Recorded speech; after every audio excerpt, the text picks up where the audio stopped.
Dalam video ini kita akan belajar tentang kata kerja Ibrani, bagaimana kata kerja Ibrani dibentuk. Namun sebelumnya kita akan melihat pembentukan kata kerja di dalam bahasa Indonesia terlebih dahulu, supaya kita mengetahui perbedaan cara membentuk antara bahasa Indonesia dengan bahasa Ibrani.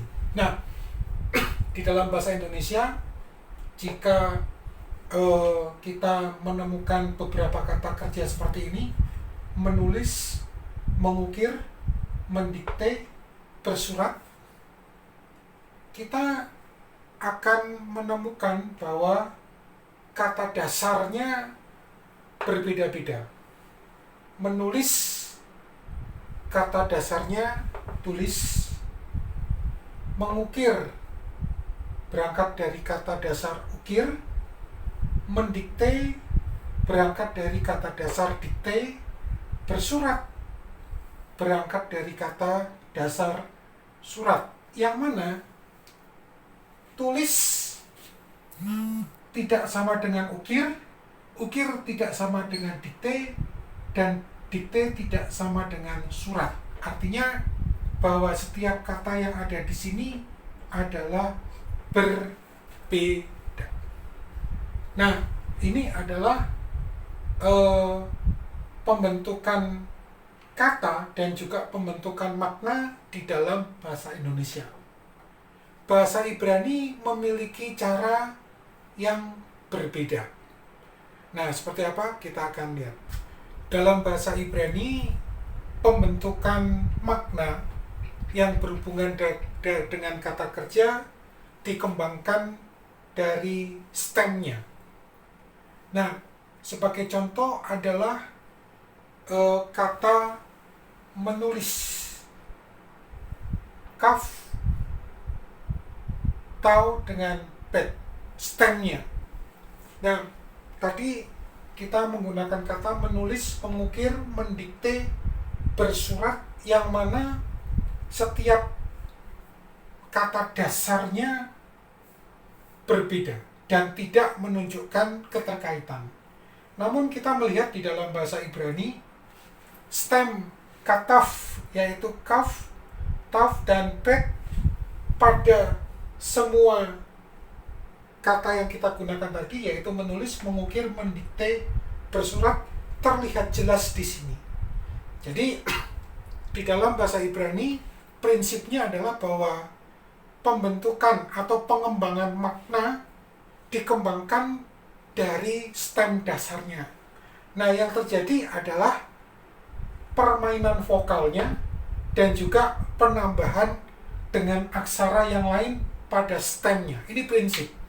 Sekali lagi, yang terjadi di dalam bahasa Ibrani di dalam mengembangkan makna adalah mengembangkan dari makna dasarnya, yang secara teknis dilakukan dengan cara permainan vokal atau menambahkan sesuatu, atau ya aksara tentunya ya, aksara sebagai penunjuk.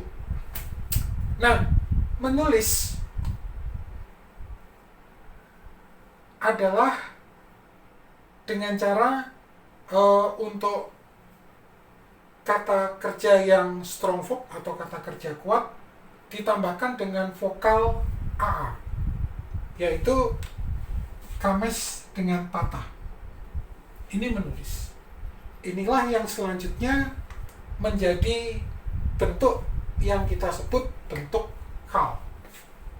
Kal atau faal, bentuk ringan. Nah,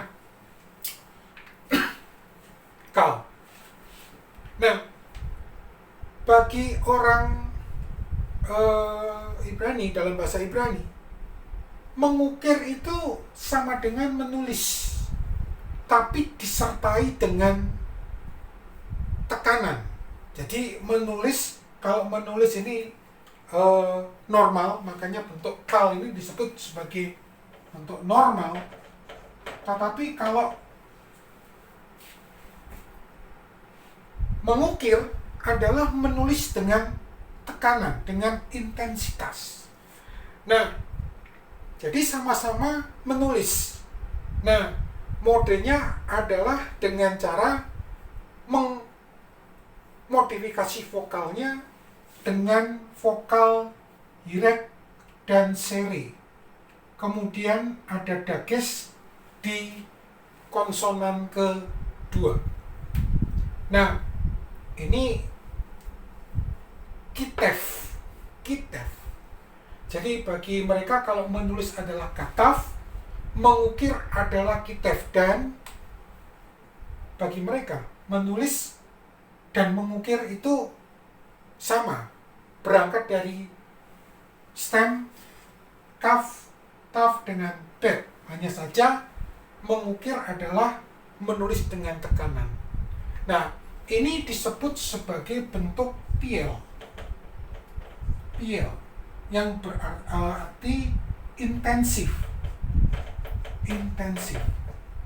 Jadi kalau ini normal, ini intensif dengan suatu penekanan. Nah,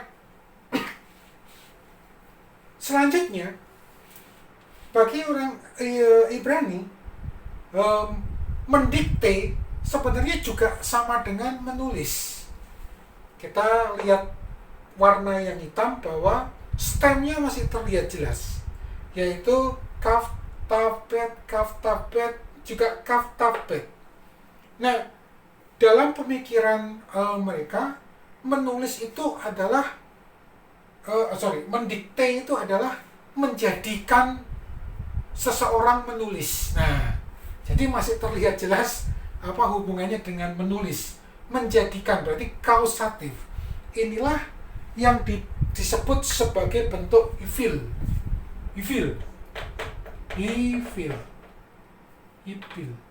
atau bentuk kausatif.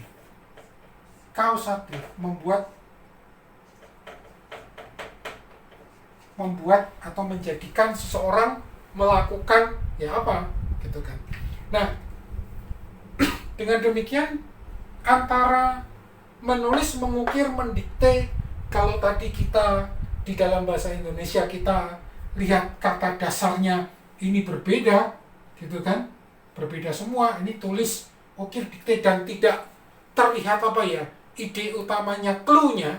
Tetapi di dalam bahasa Ibrani kita akan melihat bahwa baik menulis, mengukir, mendikte itu sebenarnya clue-nya adalah menulis. Nah, saya lanjutkan. Bersurat. Nah, bersurat itu juga masih kelihatan stemnya, yaitu kataf, ya, kaf, taf, dan bet.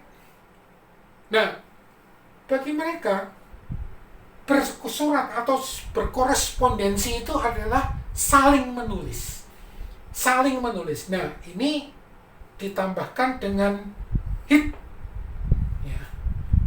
Kalau tadi mendikte ditambahkan dengan vokal he di depan dan hirek yod di setelah konsonan kedua, sehingga dibaca diktif gitu kan. Nah, sekarang berkorespondensi atau saling apa ya? Saling dari stemnya itu saling menulis. Itu berarti berkorespondensi dibentuk dengan cara menambahkan hit di depan, yaitu he dengan taf, dengan hirek dan sere. Kemudian vokalnya ditambahkan pada konsonan pertama stemnya dengan konsonan kedua, yaitu kames dengan sere, ditambah dengan dages pada konsonan kedua. Inilah yang disebut sebagai bentuk hit pael atau saling, ya, refleksif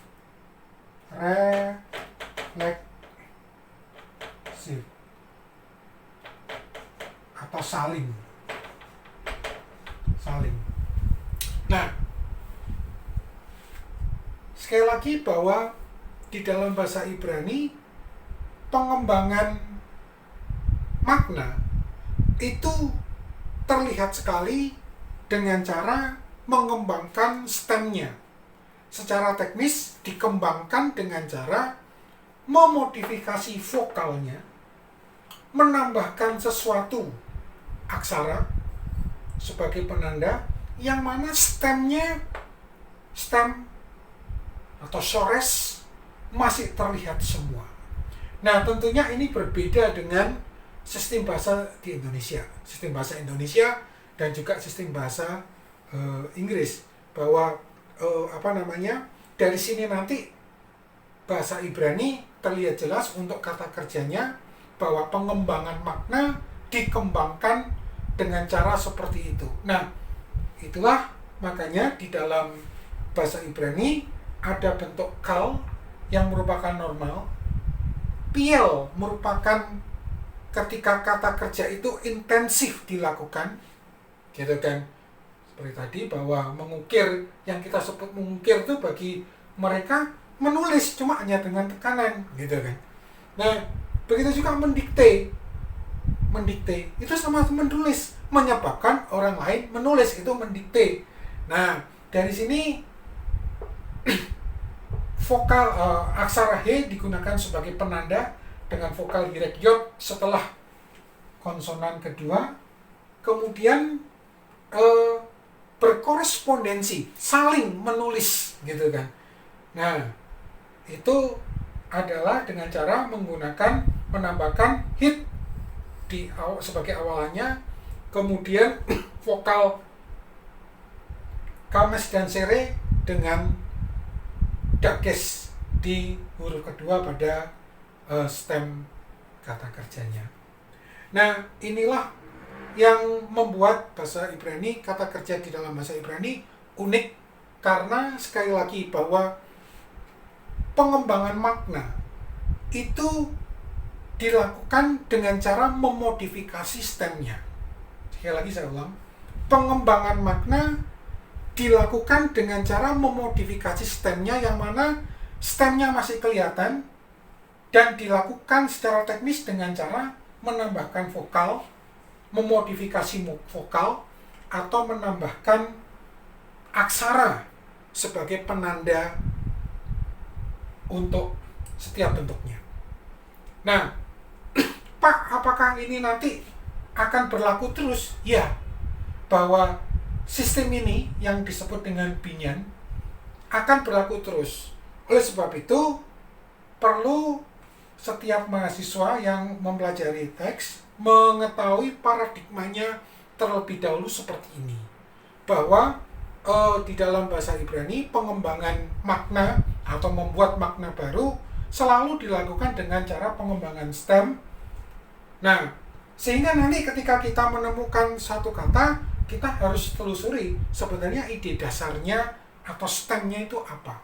Nah, kemudian kita baru tahu bentuknya. Oh, ternyata kalau kal adalah normal, kemudian kalau piel adalah ketika kata kerja itu ditekankan, berarti kalau misal kata kerjanya membunuh, gitu ya, berarti membunuh dengan intensif, berarti menyiksa, gitu kan.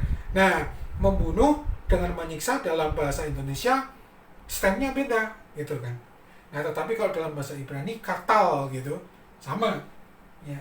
Seperti halnya menulis ini dengan kausatif, bentuk ifil, membuat seseorang melakukan pekerjaan itu. Kalau konteksnya adalah kataf, menulis, membuat orang lain menulis, berarti mendikte. Kalau misal ini stemnya kita ganti katal gitu, hiktil gitu misal, berarti membuat orang lain membunuh. Oh, berarti bisa jadi menjebak, seperti itu. Nah, saling membunuh gitu kan, kalau ini saling menulis. Nah, ini adalah prinsip dasar yang harus dipahami oleh setiap orang atau setiap mahasiswa yang belajar bahasa Ibrani kitab suci.